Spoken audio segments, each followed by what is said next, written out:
தேவன் ஒளியாயிருக்கிறார், அவரில் எவ்வளவேனும் இருளில்லை. நம்முடைய தேவனாகிய கர்த்தருக்கு ஸ்தோத்திரம்.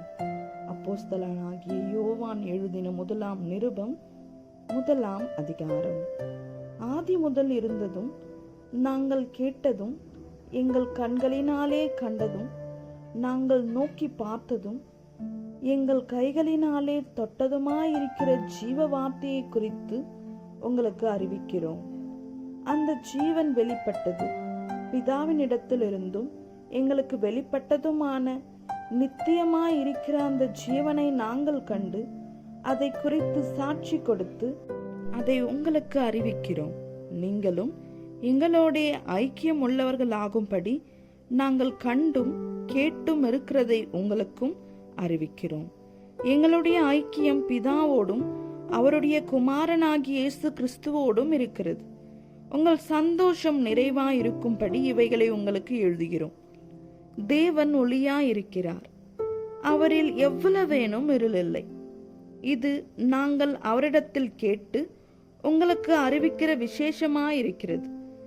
நாம் அவரோடைய ஐக்கியப்பட்டவர்கள் என்று சொல்லியும் இருளிலே நடக்கிறவர்களாயிருந்தால் சத்தியத்தின்படி நடவாமல் பொய் சொல்லுகிறவர்களாயிருப்போம்.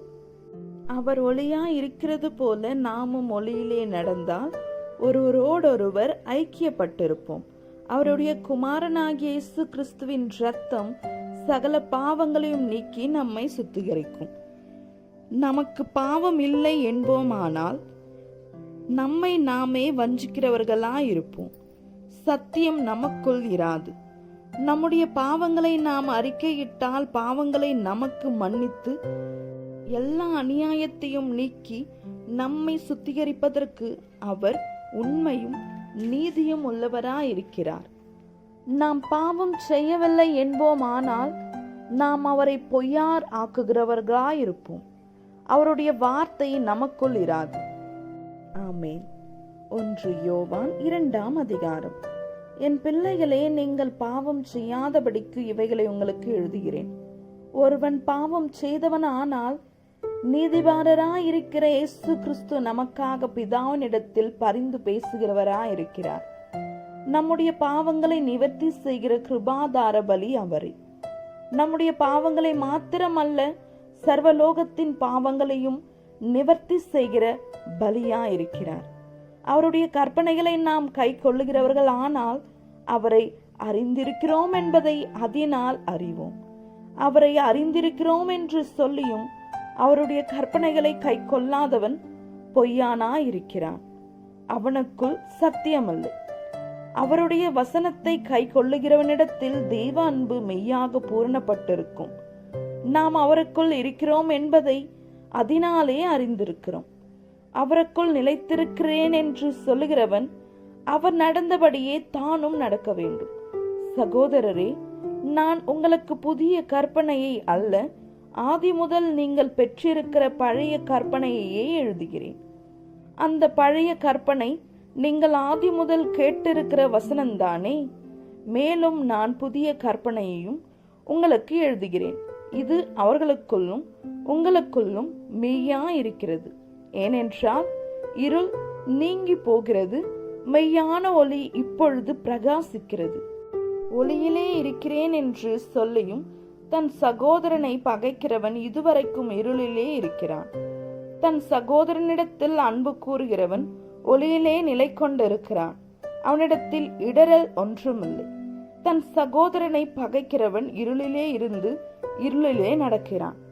இருளானது அவன் கண்களை குருடாக்கினபடியால் தான் போகும் இடம் என்னதென்று அறியாதிருக்கிறான். பிள்ளைகளே, அவருடைய நாமத்தின் நிமித்தம் உங்கள் பாவங்கள் மன்னிக்கப்பட்டிருக்கிறதினால் உங்களுக்கு எழுதுகிறேன். பிதாக்களே, ஆதி முதல் இருக்கிறவரை நீங்கள் அறிந்திருக்கிறதினால் உங்களுக்கு எழுதுகிறேன். வாலிபரே, பொல்லாங்கானை நீங்கள் ஜெயித்ததினால் உங்களுக்கு எழுதுகிறேன். பிள்ளைகளே, நீங்கள் பிதாவை அறிந்திருக்கிறதினால் உங்களுக்கு எழுதுகிறேன். பிதாக்களே, ஆதி முதல் இருக்கிறவரை நீங்கள் அறிந்திருக்கிறதினால் உங்களுக்கு எழுதியிருக்கிறேன். வாலிபரே, நீங்கள் பலவான்களாய் இருக்கிறதினாலும் தேவவசனம் உங்களில் நிலைத்திருக்கிறதினாலும் நீங்கள் பொல்லாங்கானை ஜெயித்ததினாலும் உங்களுக்கு எழுதியிருக்கிறேன். உலகத்திலும் உலகத்தில் உள்ளவைகளிலும் அன்பு கூறாதிருங்கள். ஒருவன் உலகத்தில் அன்பு கூர்ந்தால் அவனிடத்தில் பிதாவின் அன்பு இல்லை. ஏனெனில் மாம்சத்தின் இச்சையையும் கண்களின் இச்சையையும் ஜீவனத்தின் பெருமையுமாகிய உலகத்தில் உள்ளவைகள் எல்லாம் பிதாவினால் உண்டானவைகள் அல்ல, அவைகள் உலகத்தினால் உண்டானவைகள்.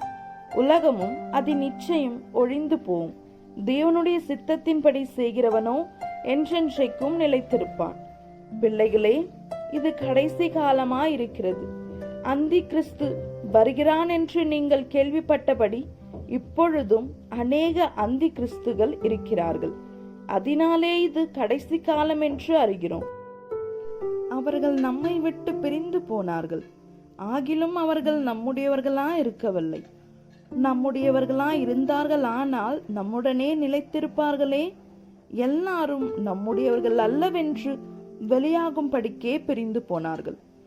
நீங்கள் பரிசுத்தராலே அபிஷேகம் பெற்று சகலத்தையும் அறிந்திருக்கிறீர்கள். சத்தியத்தை நீங்கள் அறியாததினால் அல்ல, நீங்கள் சத்தியத்தை அறிந்திருக்கிறதினாலும் சத்தியத்தினால் ஒரு பொய்யும் உண்டாயிராதென்பதை நீங்கள் அறிந்திருக்கிறதினாலும் உங்களுக்கு எழுதியிருக்கிறேன். இயேசு கிறிஸ்துவை அல்ல என்று மறுதலிக்கிறவனே அல்லாமல் வேற யார் பொய்யான்? பிதாவையும் குமாரனையும் மறுதலிக்கிறவனே அந்தி கிறிஸ்து. குமாரனை மறுதலிக்கிறவன் பிதாவை உடையவன் அல்ல, குமாரனை அறிக்கையிடுகிறவன் பிதாவையும் உடையவனாயிருக்கிறான். ஆகையால் ஆதி முதல் நீங்கள் கேள்விப்பட்டது உங்களில் நிலைத்திருக்க கிடவது. ஆதி முதல் நீங்கள் கேள்விப்பட்டது உங்களில் நிலைத்திருந்தால் நீங்களும் குமாரனிலும் பிதாவிலும் நிலைத்திருப்பீர்கள். நித்திய ஜீவனை அளிப்பேன் என்பதையே அவர் நமக்கு செய்த வாக்குத்தத்தம். உங்களை வஞ்சிக்கிறவர்களை குறித்து இவைகளை உங்களுக்கு எழுதியிருக்கிறேன். நீங்கள் அவராலே பெற்ற அபிஷேகம் உங்களில் நிலைத்திருக்கிறது. ஒருவரும் உங்களுக்கு போதிக்க வேண்டியதில்லை. அந்த அபிஷேகம் சகலத்தையும் குறித்து உங்களுக்கு போதிக்கிறது. அது சத்தியமாயிருக்கிறது, பொய் அல்ல. அது உங்களுக்கு போதித்தபடியே அவரில் நிலைத்திருப்பீர்களாக. இப்படி இருக்க பிள்ளைகளே, அவர் வெளிப்படும் போது நாம் அவர் வருகையில் அவருக்கு முன்பாக வெட்கப்பட்டு போகாமல் தைரியமுள்ளவர்களாயிருக்கும்படிக்கு அவரில் நிலைத்திருங்கள். அவர் நீதி உள்ளவராயிருக்கிறார் என்று உங்களுக்கு தெரிந்திருப்பதினால் நீதியை செய்கிறவன் எவனும் அவரில் பிறந்தவன் என்று அறிந்திருக்கிறீர்கள். ஆமென். 1 யோவான் 3ஆம் அதிகாரம். நாம் தேவனுடைய பிள்ளைகள் என்று அழைக்கப்படுவதினாலே பிதாவானவர் நமக்கு பாராட்டின அன்பு எவ்வளவு பெரிதென்று பாருங்கள். உலகம் அவரை அறியாதபடியினாலே நம்மையும் அறியவில்லை. பிரியமானவர்களே, இப்பொழுது தேவனுடைய பிள்ளைகளா இருக்கிறோம். இனி எவ்விதமா இருப்போம் என்று இன்னும் வெளிப்படவில்லை. ஆகிலும் அவர் வெளிப்படும் போது அவர் இருக்கிற வண்ணமாகவே நாம் அவரை தரிசிப்பதினால் அவருக்கு ஒப்பாய் இருப்போம் என்று அறிந்திருக்கிறோம். அவர் மேல் இப்படிப்பட்ட நம்பிக்கையை வைத்திருக்கிறவன் எவனும் அவர் சுத்தமுள்ளவராய் இருக்கிறது போல தன்னையும் சுத்திகரித்துக் கொள்ளுகிறான். பாவம் செய்கிற எவனும் நியாய பிரமாணத்தை மீறுகிறான். நியாய பிரமாணத்தை மீறுகிறதே பாவம். அவர் நம்முடைய பாவங்களை சுமந்து தீர்க்க வெளிப்பட்டார் என்று அறிவீர்கள். அவரிடத்தில் பாவம் இல்லை. அவரில் நிலைத்திருக்கிற எவனும் பாவம் செய்கிறதில்லை. பாவம் செய்கிற எவனும் அவரை காணவும் இல்லை, அவரை அறியவும் இல்லை. பிள்ளைகளே, நீங்கள் ஒருவராலும் வஞ்சிக்கப்படாதிருங்கள். நீதியை செய்கிறவன் அவர் நீதி உள்ளவராய் இருக்கிறது போல தானும் நீதி உள்ளவனாய் இருக்கிறான். பாவம் செய்கிறவன் பிசாசினால் உண்டாயிருக்கிறான். ஏனெனில் பிசாசானவன் ஆதி முதல் பாவம் செய்கிறான். பிசாசினுடைய கிரியைகளை அழிக்கும்படிக்கே தேவனுடைய குமாரன் வெளிப்பட்டார். தேவனால் பிறந்த எவனும் பாவம் செய்யான், ஏனெனில் அவருடைய வித்து அவனுக்குள் தரித்திருக்கிறது. அவன் தேவனால் பிறந்தபடியினால் பாவம் செய்ய மாட்டான். இதனாலே தேவனுடைய பிள்ளைகள் இன்னாரென்றும் பிசாசின் பிள்ளைகள் இன்னாரென்றும் வெளிப்படும். நீதியை செய்யாமலும் தன் சகோதரனில் அன்பு கூறாமலும் இருக்கிற எவனும் தேவனால் உண்டானவன் அல்ல. நாம் ஒருவரில் ஒருவர் அன்பு கூற வேண்டும் என்பதே நீங்கள் ஆதி முதல் கேள்விப்பட்ட விசேஷமாயிருக்கிறது. பொல்லாங்கானால் உண்டாயிருந்து தன் சகோதரனை கொலை செய்த காயனை போல் இருக்க வேண்டாம். அவன் எதின் நிமித்தம் அவனை கொலை செய்தான்?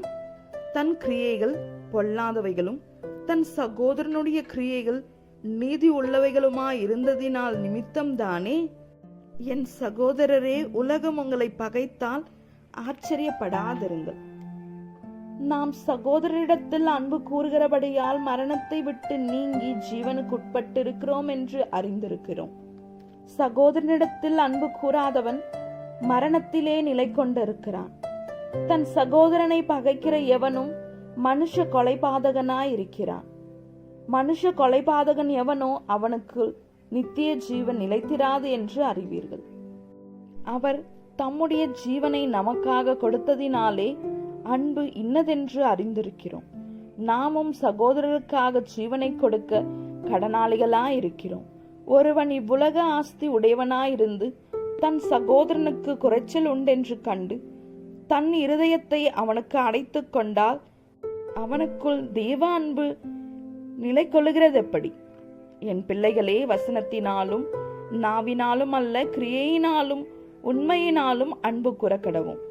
இதனாலே நாம் நம்மை சத்தியத்திற்குரியவர்கள் என்று அறிந்து நம்முடைய இருதயத்தை அவருக்கு முன்பாக நிச்சயப்படுத்திக் கொள்ளலாம். நம்முடைய இருதயமே நம்மை குற்றவாளிகளாக தீர்க்குமானால் தேவன் நம்முடைய இருதயத்திலும் பெரியவராயிருந்து சகலத்தையும் அறிந்திருக்கிறார். பிரியமானவர்களே, நம்முடைய இருதயம் நம்மை குற்றவாளிகள் என்று தீர்க்காதிருந்தால் நாம் தேவனிடத்தில் தைரியம் கொண்டிருந்து அவருடைய கற்பனைகளை நாம் கை கொண்டு அவருக்கு முன்பாக பிரியமானவைகளை செய்கிறபடியினால் நாம் வேண்டிக் கொள்ளுகிறது எதுவோ அதை அவராலே பெற்றுக் கொள்ளுகிறோம். நாம் அவருடைய குமாரனாகிய இயேசு கிறிஸ்துவின் நாமத்தின் மேல் விசுவாசமாயிருந்து அவர் நமக்கு கட்டளையிட்டபடி ஒருவரில் ஒருவர் அன்பாய் இருக்க வேண்டும் என்பதே அவருடைய கற்பனையாயிருக்கிறது. அவருடைய கட்டளைகளை கை கொள்ளுகிறவன் அவரில் நிலைத்திருக்கிறான், அவரும் அவனில் நிலைத்திருக்கிறார்.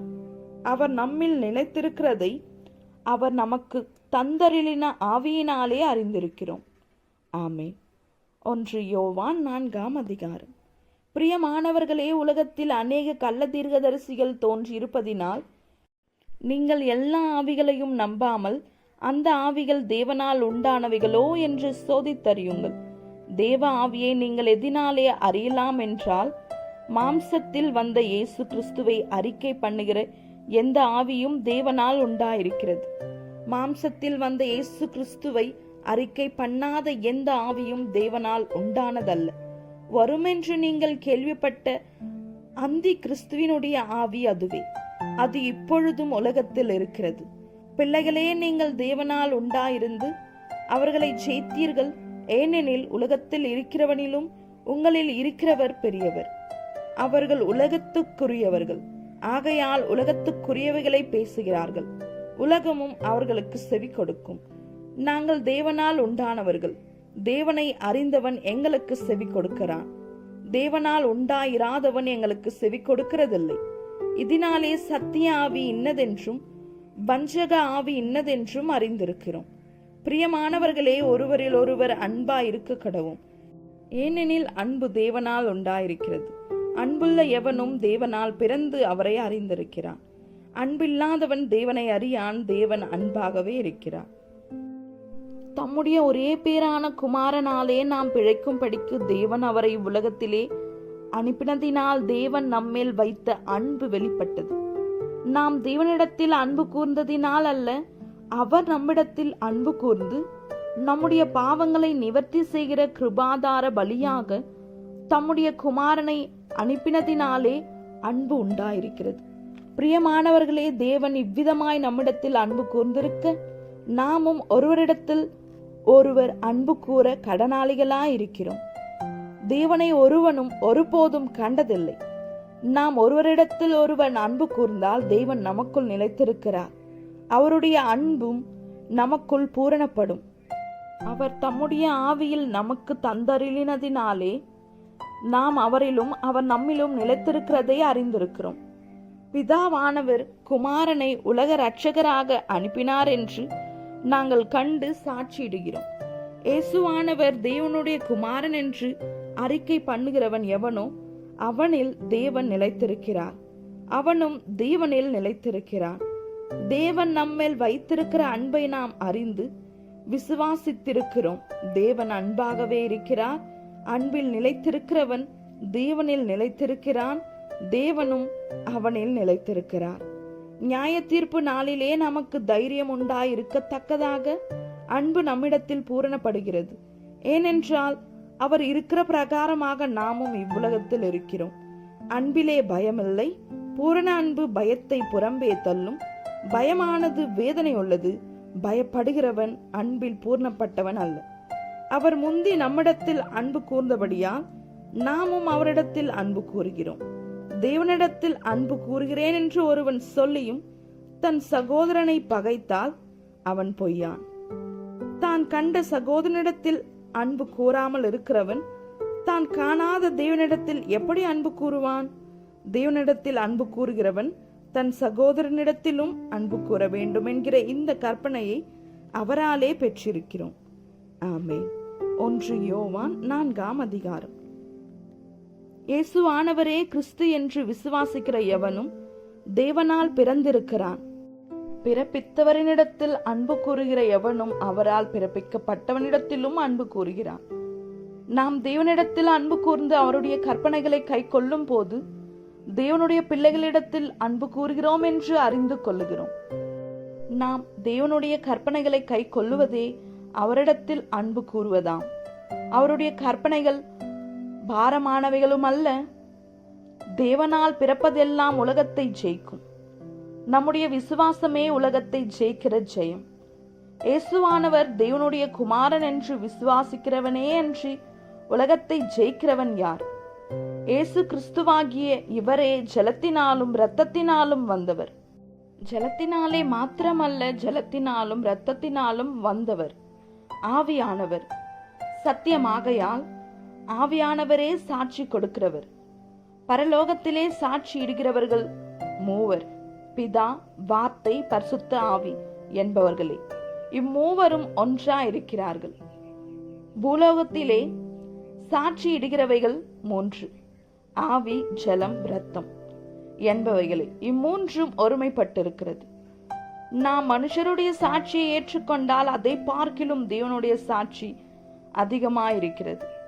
தேவன் தமது குமாரனை குறித்து கொடுத்த சாட்சி இதுவே. தேவனுடைய குமாரனிடத்தில் விசுவாசமாயிருக்கிறவன் அந்த சாட்சியை தனக்குள்ளே கொண்டிருக்கிறான்.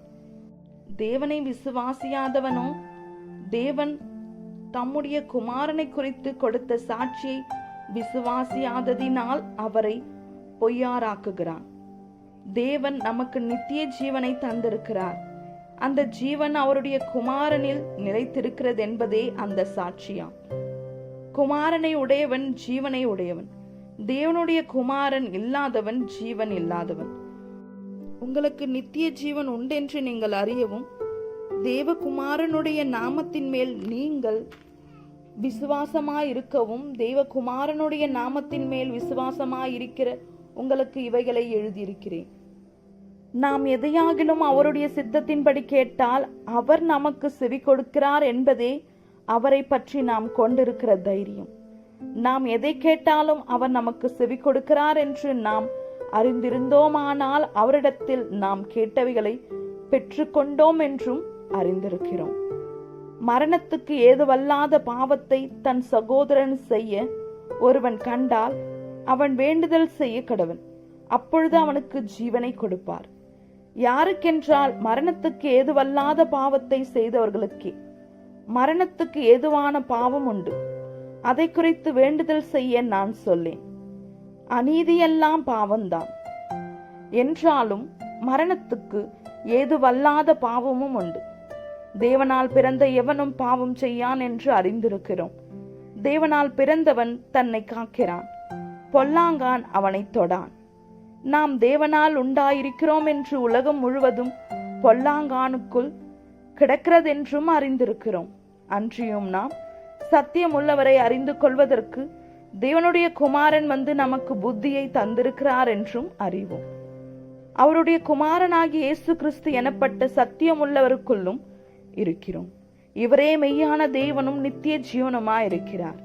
பிள்ளைகளே, நீங்கள் விக்கிரகங்களுக்கு விலகி உங்களை காத்துக் கொள்வீர்களாக. ஆமென். 1 யோவான் நிறைவடைந்தது. நம்முடைய தேவனாகிய கர்த்தருக்கு ஸ்தோத்திரம். இந்த வசனங்களை கேட்டுக்கொண்டிருந்த உங்கள் அனைவரையும் நம்முடைய தேவனாகிய கர்த்தர் ஆசீர்வதிப்பாராக. ஆமென்.